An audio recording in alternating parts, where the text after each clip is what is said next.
Fala, meu povo, beleza? Nesse vídeo continuaremos tratando de conceitos introdutórios à ciência contábil. E hoje, nesse vídeo, nós vamos tratar das principais demonstrações. Vamos lá, quais são as principais? As duas fundamentais, né? O nosso balanço patrimonial e a nossa DR. Né? Vamos ver a estrutura básica. Primeiro, no balanço patrimonial. Pessoal, balanço patrimonial, como o nome já diz, é um balanço do patrimônio da empresa. Ele vai evidenciar o que compõe o balanço, o patrimônio da entidade. E quando eu falo patrimônio, a gente já lembra o conceito. São os bens, direitos e as obrigações. Sim, as obrigações. A empresa ela vai ter obrigação com terceiros, a entidade, e com os sócios, com os proprietários. E aqui são os bens e os direitos. Okay?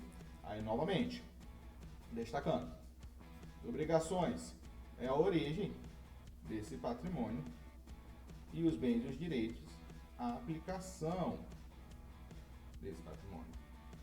Nós temos ativo, passivo e PL, certo?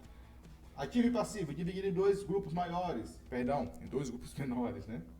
Ativo circulante e ativo não circulante. Passivo circulante, passivo não circulante. O que vai diferenciar para essa classificação é o grau de exigibilidade, é o grau, a proximidade da sua realização. Exigibilidade, quando a gente trata de passivo, e realização, quando a gente trata de ativo. Então, nós temos aqui ainda as seguintes contas no ativo circulante: caixa ou conta banco, ou os dois. Caixa, valor em espécie; banco, depósitos em alguma conta banco, em algum banco, tá? Vamos ter aqui estoques, é o que nós temos para venda. Nós temos conta clientes a receber, isso se for dentro de um curto prazo. O que é curto prazo? É aquilo que vai se realizar até o final do exercício seguinte, tendo como referência o exercício que está apresentado, que está evidenciado nesse balanço, o exercício que ele faça parte, certo?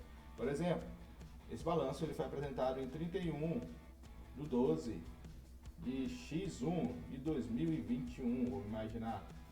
Até o final de 31/12 de 2022, ou seja, até o final do exercício seguinte, tudo que estiver compreendido aqui, que for realizável nesse período ou exigido nesse período, dependendo se for um ativo ou um passivo, será classificado como circulante.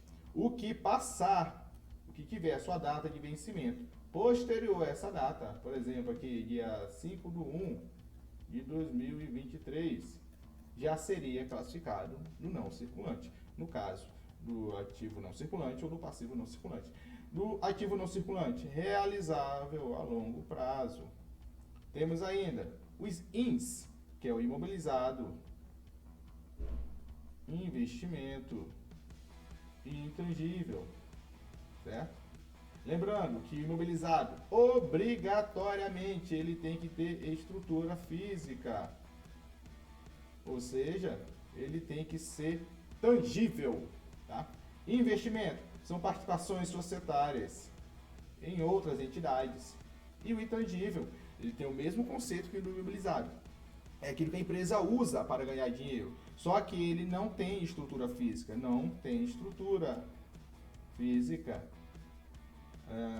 relevante. Por isso o nome de intangível, beleza? Aí no passivo aqui nós temos, deixa eu apagar aqui esse terceiro para facilitar a nossa vida.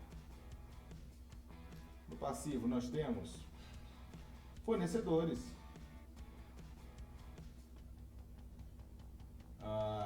financiamentos, curto prazo,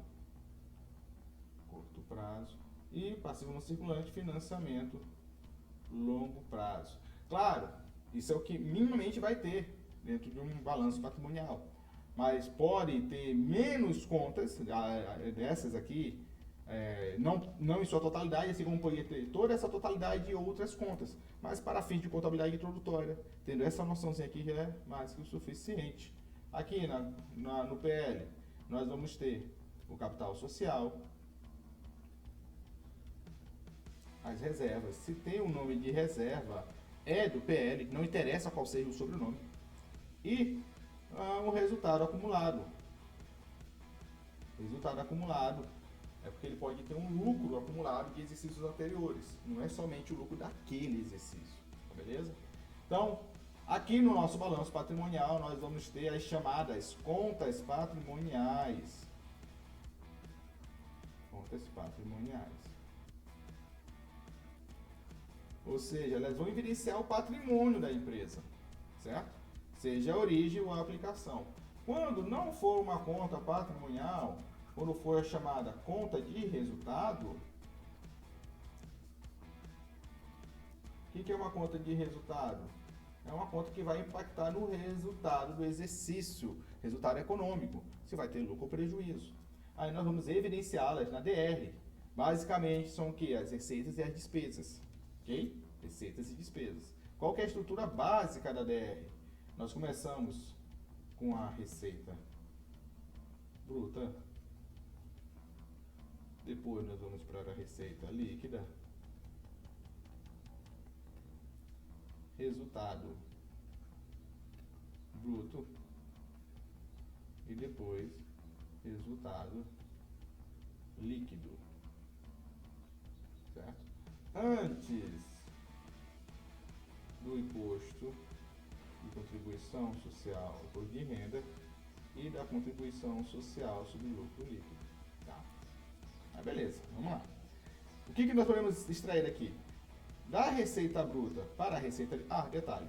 Vamos associar a seguinte ideia, para tentar ver a lógica nessa estrutura e não precisar memorizar, você vai entender. Receita vem antes do resultado. Você só tem resultado se você tiver receita, certo? O bruto vem antes do líquido. Aí você tem que aqui memorizar ou entender por que somente os abatimentos. Aqui nós temos aqui os descontos, né? Nós temos devoluções se houver. Como fez uma venda e o cliente devolveu para você, vai entrar aqui nas devoluções. Imposto sobre venda, quando houver. E abatimentos. O que é esse abatimento? São chamados de descontos incondicionais. A receita líquida para o lucro bruto, nós tiramos o CMV, o custo da mercadoria vendida. O resultado bruto, chegamos então ao resultado bruto. Aqui nós iremos apresentar as despesas, todas as despesas que houverem, e quando houver outras receitas operacionais. Essa é a estrutura básica que você tem que levar para a sua prova de contabilidade introdutória. Beleza, pessoal? Bom, é isso. Professor, dá mais uma dica aqui, professor. Como é que eu faço para diferenciar uma conta patrimonial de uma conta de resultado? Simples. Vamos aqui. Quando você faz uma compra de um veículo qualquer, e esse veículo você vai usar na empresa, você vai classificar ele no imobilizado. Então você vai sair do caixa e vai aplicar, você vai aplicar na conta imobilizada. Pronto, duas contas patrimoniais, certo? Duas contas patrimoniais.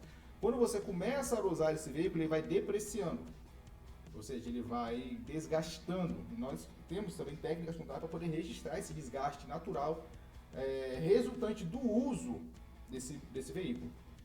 Quando você usa esse veículo e desgasta ele e não está aplicando esse uso em outra conta, por exemplo, eu não estou aplicando no estoque, eu não estou usando o carro para fazer estoque.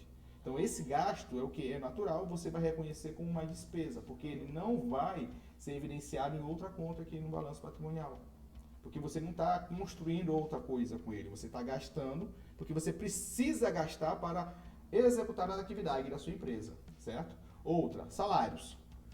Quando você paga o salário de um funcionário da venda, ele está vendendo, você precisa daquele funcionário para poder desempenhar suas atividades empresariais, no caso a venda. Então você paga esse funcionário, você reconhece essa despesa. Essa despesa pode ser reconhecida no momento que você paga, você reconheceu a despesa que você paga, ou você assume o compromisso de pagar aqui salários a pagar certo? Creditar, porque é a origem. Qual que é a origem desse recurso? É dos salários, dos serviços que me foram prestados, certo? E qual a aplicação? Onde você vai aplicar isso? Eu vou aplicar na despesa com salário de funcionário. Salários de funcionários. Certo? Agora, se esses salários a pagar aqui, você não. O que você gastou com esse funcionário, você não aplicou na venda. Digamos que é um funcionário que está construindo um estoque para você. Você tem uma fábrica. Ele está fazendo um produto para você. Então, esses salários a pagar, você assumindo esse compromisso, vencer, mas você ainda não pagou, você vai acreditar aqui em uma obrigação e vai aplicar onde esse recurso? No seu estoque. Aí não há o que se falar de reconhecimento de despesa nesse momento. Beleza? Então, o que você tem que associar é o seguinte: eu estou construindo alguma coisa, eu estou adquirindo direito ou construindo alguma coisa para a minha empresa? Não, não estou. Se eu não estou fazendo isso, se eu estou tendo esse gasto, ele vai ser uma despesa. Eu está entrando dinheiro na minha empresa, resultante de uma venda ou de uma prestação de serviço, é receita. Beleza? Fechou, pessoal? Conceitos introdutórios, espero ter ajudado. Até o próximo vídeo. Tchau!